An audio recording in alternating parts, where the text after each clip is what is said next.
Hello, I'm Nenette and welcome to Nenette Chocolates. In today's demonstration I shall be showing you how to decorate your chocolate truffles using coloured cocoa butters.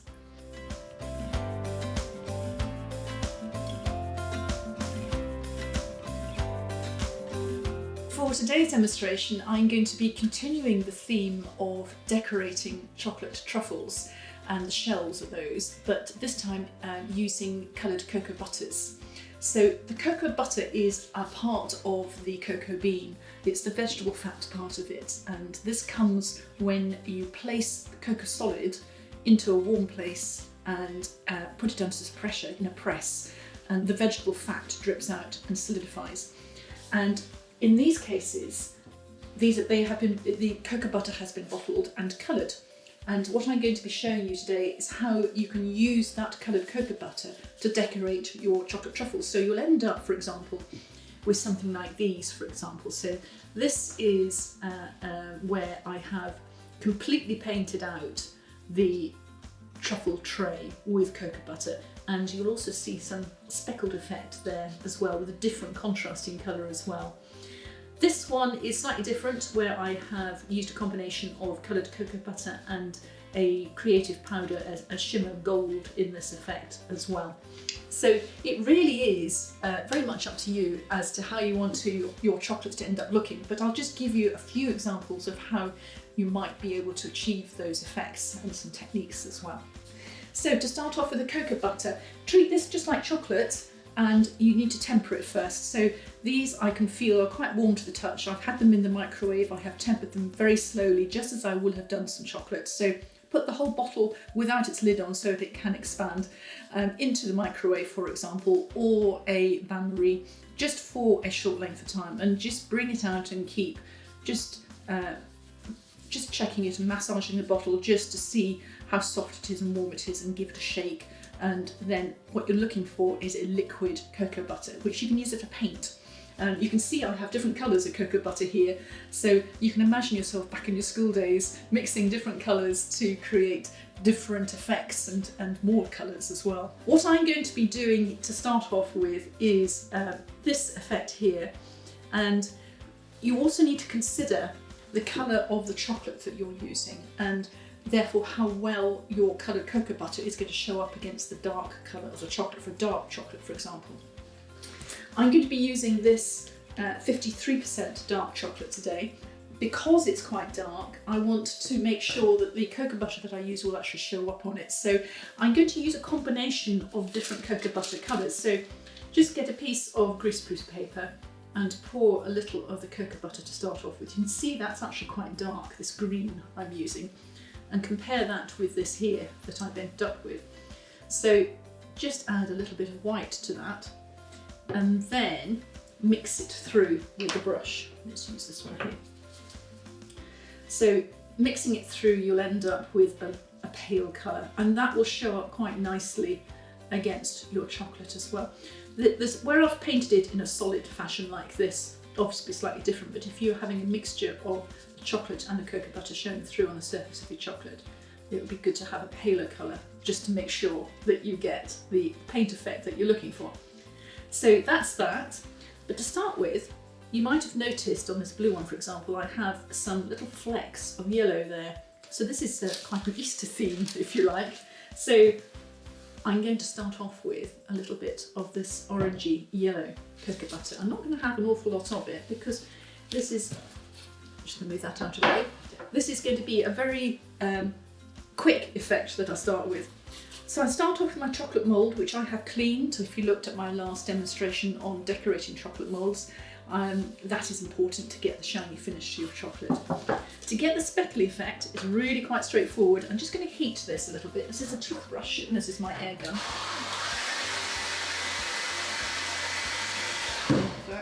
Just so that there's not a shock of temperature contrasts with the different materials in the cocoa butter.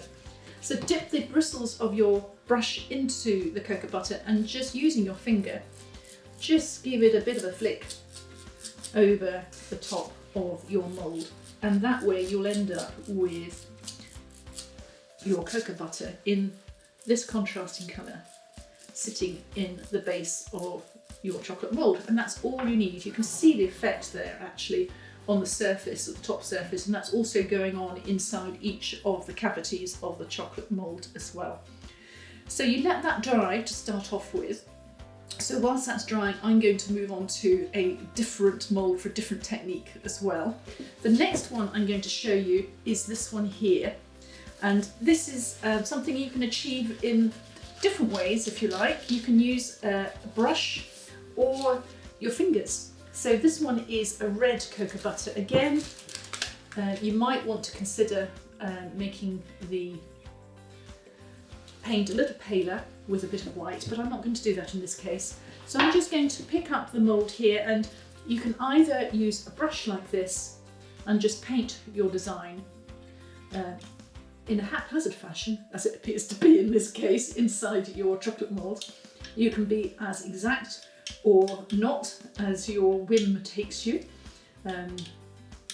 I'm not particularly artistic, so this is why it ends up like this, but it's actually quite fun. And because this is quite a transparent mould, you can turn it upside down and see the effect you're having. What I could also do is just again dip my thumb into the cocoa butter and just wipe that around like this inside each of the chocolate moulds.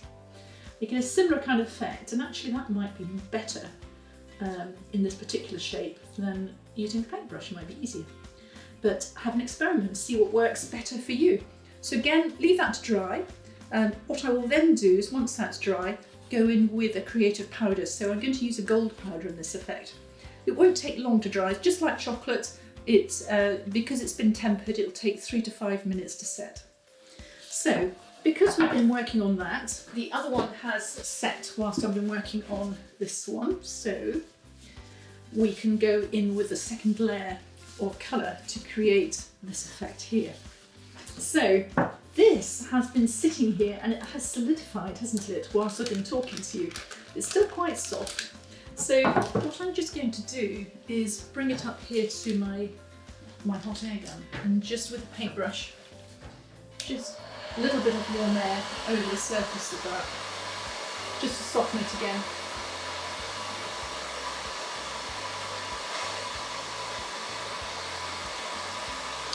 There we go. Don't want to overdo it because again we don't want to make it too warm. So that's nice and fluid again. So using the paintbrush over this now dried speckled effect in this mould here, you can just use this paintbrush to completely paint out the cavity of each chocolate. So this will take a little while to complete, so I'm not going to do it all today for you, but you can just see the effect this is having. And obviously you can choose whatever colour takes your fancy. And as you're completing these, again, because this is a transparent mould, you can just pop it over to see what the effect is that you're having on the other side, and you can make changes as appropriate as you go along. So 2 different techniques there. Let's see how this one's coming along. So this has nearly dried along that side where I started, it has. So I will just demonstrate my next process, which is just putting in a little bit of this creative powder just to finish off the effect. So just like the chocolate and the creative powder I did in my last demonstration, this is exactly the same effect. So I shall just pop in there with my brush and just spread the gold powder over the cocoa butter like that. There. I'm not going to do all of them because they're not all quite dry yet, but you get the effect. So this is a dark chocolate that I'm using here, and I'm just going to, as normal, as normal for this anyway, tip chocolate over the top of the tray like that, and then complete the shining process. So if you remember, what that involves is pushing the chocolate up to the corners with a spatula like that, getting it all over my thumb at the same time, but that's half the fun. And then using my chocolate scraper, sharp blade on a plastic handle, firmly pressing down and pulling the chocolate down over the tray like that. Oh, this is fun. And then scraping off the excess like this, just so I don't get in too much of a mess. A final swipe over the top, before I then tap out the air bubbles from inside the chocolate so that we don't end up with holes on the top of the chocolates like this. And then upside down, plastic against plastic, gently tap so the chocolate comes out. And then whilst the tray is still upside down, just scrape the chocolate off the edge of the tray like that, and then bringing it up the right way around so you can see what you're doing. Get rid of any surplus chocolate like this. And then with a final clatter, put the tray upside down so the chocolate will then spread around and down to create a bit of a footprint at the bottom of the chocolate to help create the finish of the chocolate when we get to the stage of filling the truffle and capping it off. So there we have it, some decorated truffles, which will end up looking like that when they're finished. Thank you very much for watching my demonstration. I hope you've enjoyed it. I would love to know what you think, so please get in touch, which you can do so via my website if you'd like to. I'd love to know also what you'd like me to show you in chocolate going forward. Just let me know your ideas. If you're watching me on YouTube, thank you. Please hit the notification bell and don't forget to subscribe. Thank you.